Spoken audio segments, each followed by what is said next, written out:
cédé.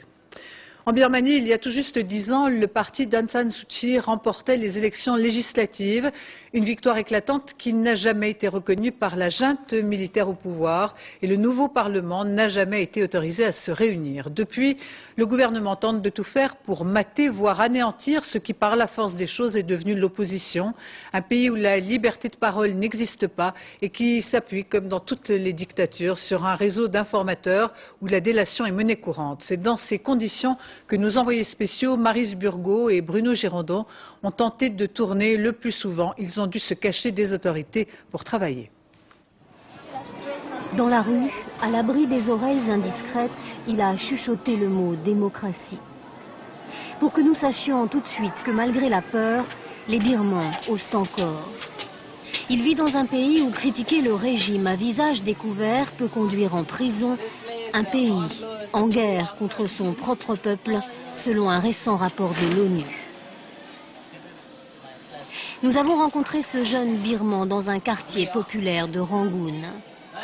Avant de nous parler des généraux au pouvoir, il a vérifié que personne n'écoutait. Partout dans le pays, des milliers d'agents de renseignement civils sont payés pour surveiller le peuple. Le pouvoir veut écraser le peuple. Et les étrangers, par exemple, c'est très dangereux de leur parler. Et on ne peut pas aller partout où on veut. Nous, on n'aime vraiment pas ce gouvernement. Ces gens-là, s'ils vous entendent parler de démocratie, ils vous tirent dessus. Beaucoup de gens sont morts comme ça. Signe révélateur.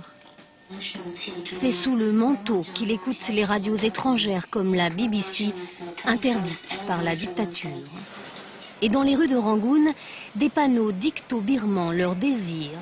Le peuple est ainsi sommé de désirer s'opposer aux ennemis de l'armée. Injonction ubuesque quand on sait combien la majorité des Birmans détestent les militaires au pouvoir. Une armée de 450 000 hommes, dirigée par des généraux omniprésents dans le journal télévisé du soir, totalement à la botte du pouvoir. Ce soir-là, interminable cérémonie de remise d'offrandes à des moines bouddhistes. La junte essaie de s'attirer les bonnes grâces d'un clergé largement acquis à la cause du peuple. Car les pagodes sont souvent des lieux de contestation. Celle de Shwedagon, au cœur de Rangoon, est particulièrement surveillée. 3 novices y ont été arrêtés la semaine dernière pour avoir simplement été vus en possession de tracts contre la junte. Et lorsque vous engagez une conversation avec un moine, immanquablement des agents de renseignement tels que ces 2 hommes viendront écouter sans même se cacher. Seuls les moines, vivant en exil en Thaïlande, peuvent donc s'exprimer sans s'exposer aux représailles et aux arrestations. Les militaires ont tellement peur de nous qu'ils nous harcèlent, promulguent sans arrêt de nouveaux décrets contre nous et leurs agents ont totalement infiltré notre communauté. Un clergé sous surveillance, une population muselée, restait à régler le problème des étudiants. Mesure radicale, depuis les manifestations de 88, les universités sont la plupart du temps interdites au public. Au nom de la sécurité et du maintien de l'ordre, plusieurs générations de Birmans sont donc privées d'enseignement supérieur, stupéfiante hypothèque sur l'avenir du pays.